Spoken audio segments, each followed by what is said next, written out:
You're listening to Cool FM. Cool FM is a TVH Group of Networks radio station. Tondo's greatest hits are here.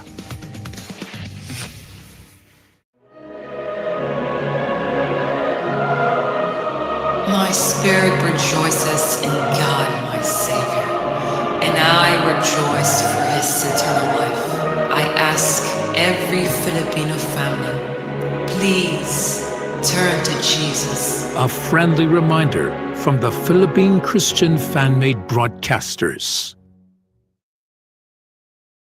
You are listening to Cool FM. Live from Cool Studios.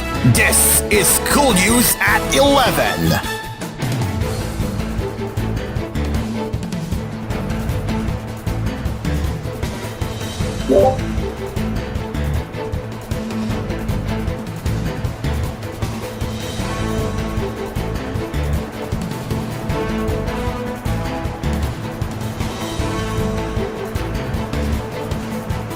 Good morning and welcome to koolNews at 11. The escalation attack on Donald Trump has forced Joe Biden's campaign to dial down its attacks for now, with the U.S. President admitting he was wrong to say his rival should be put in the bullseye. But Biden has more broadly defended his rhetoric, describing his Republican predecessor as a threat to democracy, and is signaling he will not hold back for long while criticizing the man he beat in 2020. Hang on.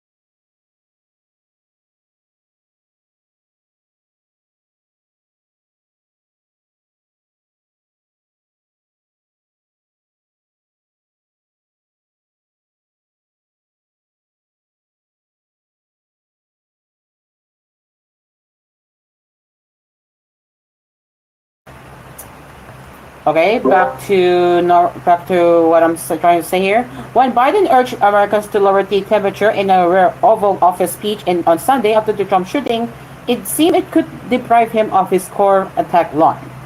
Just last week, the 81-year-old had tried to bevote his campaign back onto his Republican rival, following his turmoil in the Democratic Party over his age and health after a disastrous debate performance. In the light of the Trump attack, Biden told broadcaster NBC on Monday that was a mistake to say in a call with donors a week ago that it was time to put Trump in the bullseye. The Democrat said he may have meant that the party should focus on what he's doing instead of calling him to quit after the debate. Republicans have pointed to the bullseye comment in particular as they accused Biden himself of creating the political conditions that led a shooter to try to kill Trump, ignoring their own candidate's history of encouraging violence. But while Biden's campaign has toned down its language in the intermediate aftermath of the shooting, Biden himself hinted that he would not hold back. How do you talk about the threat to democracy, which is real, when a president says some things like he says? Do you just not say anything because it may incite somebody? He told NBC. I have not engaged in that rhetoric. Now my opponent has engaged in that rhetoric. He talks about how there will be a bloodbath when he loses. He also slammed Trump for pledging to pardon those involved in the January 6, 2021 Capitol attack by pro-Trump supporters and for joking about former U.S. House Speaker Nancy Pelosi's husband being attacked with a hammer. Facing repeated questions over Biden's comment at the White House briefing, Press Secretary Karen Jean-Pierre said it was okay to speak to someone's record, speak to someone's character. Despite canceling a trip to Texas on Monday, Biden is continuing with a planned visit to the battleground state of Nevada, setting up a split screen with Trump's convention appearances. In an opinion piece in the Washington Post, political columnist Karen Columity wrote that there could hardly be a worse moment for Biden to be compelled to withdraw his strategy against Trump. The Trump shooting could, however, help Biden as he fights for his own political survival. Obviously, this changes the calculus for people calling for Biden to stand down, Peter Loch, a political scientist at George Washington University, told AFP. It buys Biden some time. The Democratic meltdown over Biden's age following the debate had dominated the airwaves for weeks, but with the gunshots on Saturday, the revolt over his candidacy fell abruptly silent. Biden has also sought to strike a presidential tone over the shooting, coming out quickly to react on Saturday and addressing the nation Sunday in just the third oval of his speech of his presidency. But if the shooting could unify Democrats, it could also doom Biden's re-election bid with the president already behind in most polls. Ironic images of the bloody Trump waving his fist after the shooting are already galvanizing Republican hopes that voters will further rally behind him for a landslide victory in November. Lodge, however, said there may be a little effect as a lot of voters see Trump as too nuts and Biden as too old, and an assassination attempt doesn't change that. He added that focusing on the immediate impact of the shooting on the campaigns was the wrong question and missed the wider need to tackle the threats and violence plaguing U.S. politics. If we make political violence part of the campaign strategy, we miss the point of political violence, and we end up kind of normalizing it.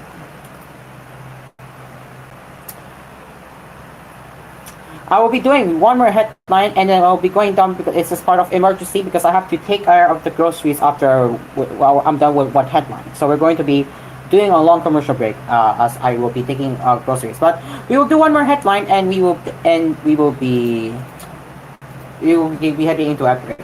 All right. So and U.S. President Joe Biden defended both his mental acuity and his take up on Donald Trump Monday in a second TV interview aimed at ending calls for him to quit his election rebid following a disastrous debate. The 81-year-old delivered an often competitive defense of his mental and physical fitness for office during the one-on-one with broadcaster NBC, which nevertheless features some of the word salads that have worried the Democrats. I am old, Biden told host Lester Holt in the interview at the White House. But I'm only 3 years older than Trump, number one. And number two, my mental acuity has been pretty damn good. He added that I ask why people say God. He's 81 years old. Wow. What's he gonna be when he's 83 years old? 84 years? It's a legitimate question to ask. Biden's interview was the latest attempt by the White House to assuage such growing fears over the Democrats' age and mental state following the dismal debate performance on June 27. The sit-down was announced last week before the assassination attempt on Republican candidate Donald Trump on Saturday, which inevitably became a key subject of the interview. Biden told Holt he was wrong when he recently told donors it was time to put Trump in the bullseye of his election campaign. It was a mistake to use the word, Biden said when asked if he had gone too far with his rhetoric as a deeply paralyzed nation reels from the shooting in which Trump's ear was injured. I meant focus on him, what focus on what he's doing, Biden said. But Biden doubled down on what he said was the need to talk about the threat to democracy posed by former President Trump. Look, I am not the guy that said I want to be a dictator on day one, he said, referring to remarks by Trump that alarmed many people. Several prominent Republicans, including Trump's newly announced running mate J.D. Vance, have since accused Biden of having responsibility for the assassination attempt because of his language against Trump. The allegations, themselves often incendiary, come as authorities have said they have yet to identify the shooter's ideology, and even as Republicans themselves often use guns in their political imagery. The interview screened just an hour before Trump took to the stage with a bandage on his ear at the Republican National Convention in Milwaukee, his first public appearance since the shooting. While the attempt to kill Trump has taken some of the heat off Biden over his debate performance, the Democrats' every move remains closely scrutinized amid calls for him to step aside. The primetime interview with the major NBC network follows a previous sit-down with ABC anchor George Stephanopoulos and a big boy press conference at the NATO summit last week. But Biden, who added to his long history of gaffes by mixing up the names of the European and Russian leaders at the summit, also struggled for words on a number of occasions on Monday and let several sentences trail off. While trying to portray a statesman-like image, Biden often showed flashes of irritation. Asked if the Trump shooting had changed the trajectory of the election, Biden replied, I don't know, and you don't know either. Biden sparred with interview Holt, asking why don't you guys ever talk about the 18 to 20 lies he told, Trump, during the debate. He also reacted sharply when asked if he could get back on the horse and at a third debate, replying, "I am on the horse. Where have you been?" Biden confirmed that he would take part in the second debate in September. Alright, I'm gonna have to go. I have to go take a grocery so we're going to be taking a long commercial break right here on koolNews 11, but we will be getting into national headlines later when we return right here on koolNews at 11. Stick around, we will be right back.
Welcome back.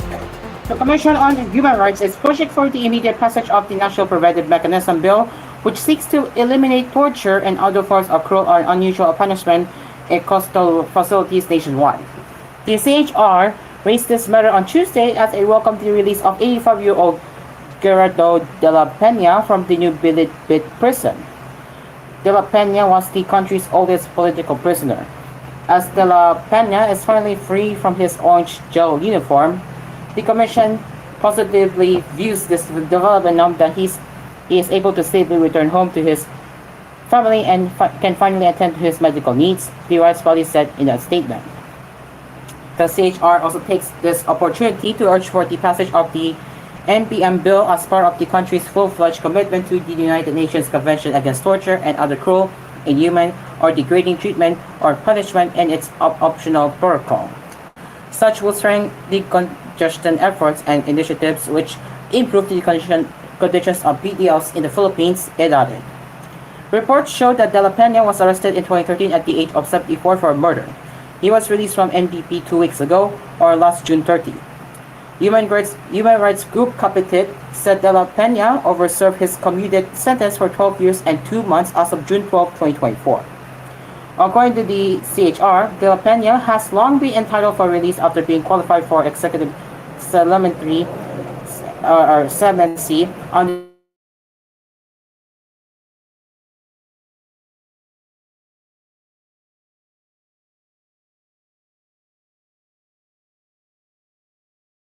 Resolution number OT-Cordons and who are at least 70 years old. It commended the efforts of the Department of Justice and various human rights groups over De La Peña's release. We are in high hopes that this marks a more reinforced undertaking from the Philippine government for the release of other qualified persons deprived of liberty, PDLs, the CHR said. After all, a human correctional system which encourages the release of PDLs boosts the realization of citizens' fundamental right to liberty and due process, it added.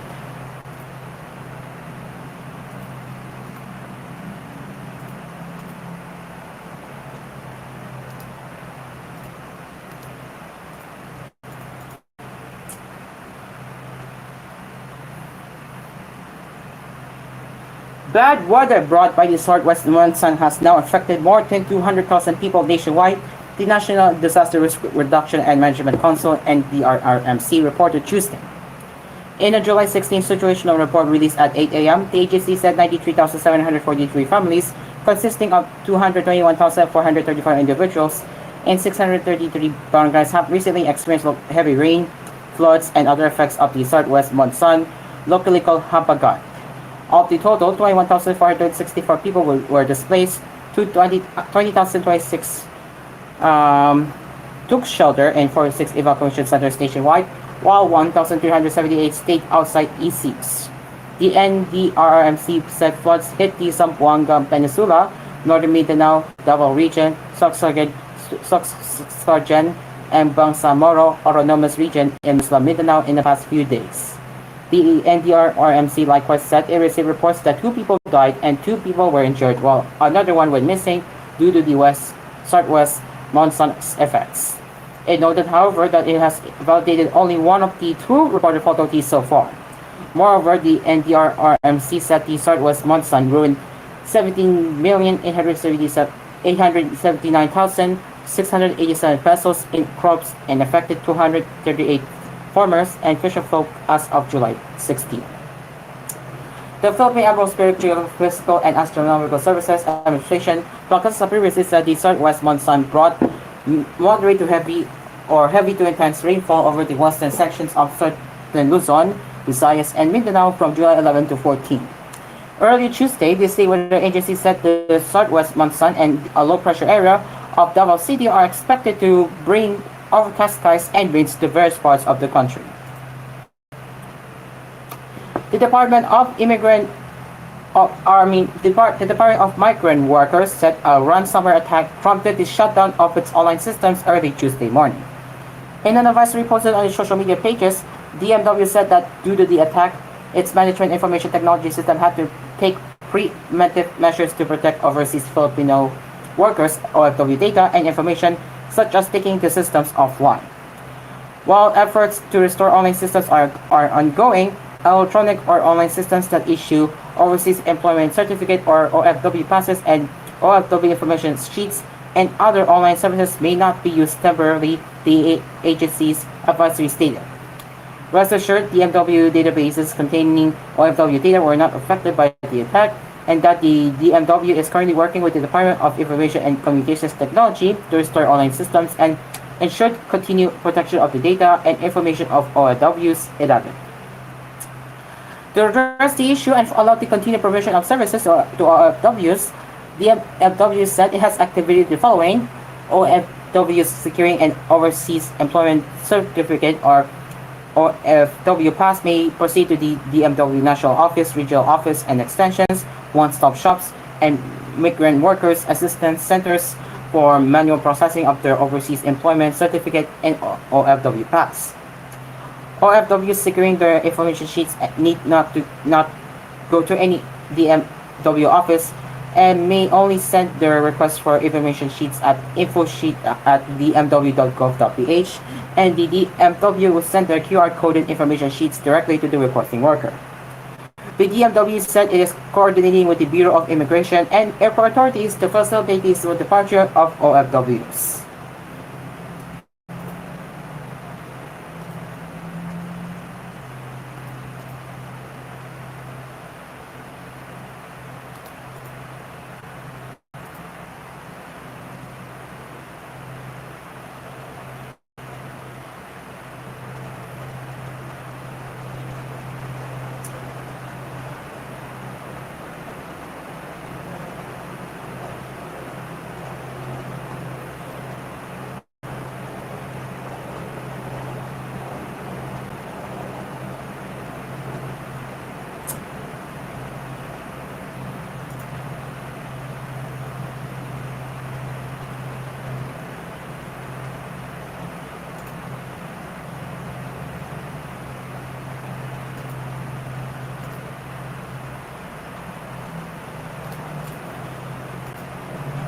And for business headlines, the political turmoil ahead of the presidential elections in the United States could potentially stoke capital fight to safe havens assets and weaken the peso, although sound fundamentals would likely cushion the local currency from too much volatility, analysts said. Such an impact was already on display at the start of the week. Following news over the weekend about an assassination attempt on former U.S. President Donald Trump during a campaign rally, the peso shed 10 centavos from its previous finish to close at 58.48 against the greenback on Monday. The peso's worst showing yesterday stood at 58.58. Trading was also heavy, with $1.1 billion switching hands. Ruben Carlo Ancion, chief economics at Union Bank of the Philippines, said such developments stateside could weigh on the local currency, although the peso can still find support from the country's traditional sources of foreign exchange. I think there will be a knee-jerk reaction, but the fundamentals will eventually take over, as Sean said.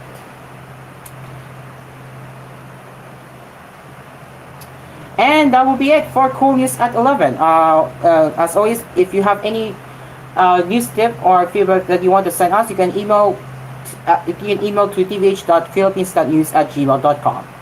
And we will continue with the headlines later with Cool News at noon. Cool News at 4, 6, and 9 with Cool News Prime Time. Until then, I am Aspir. Good morning.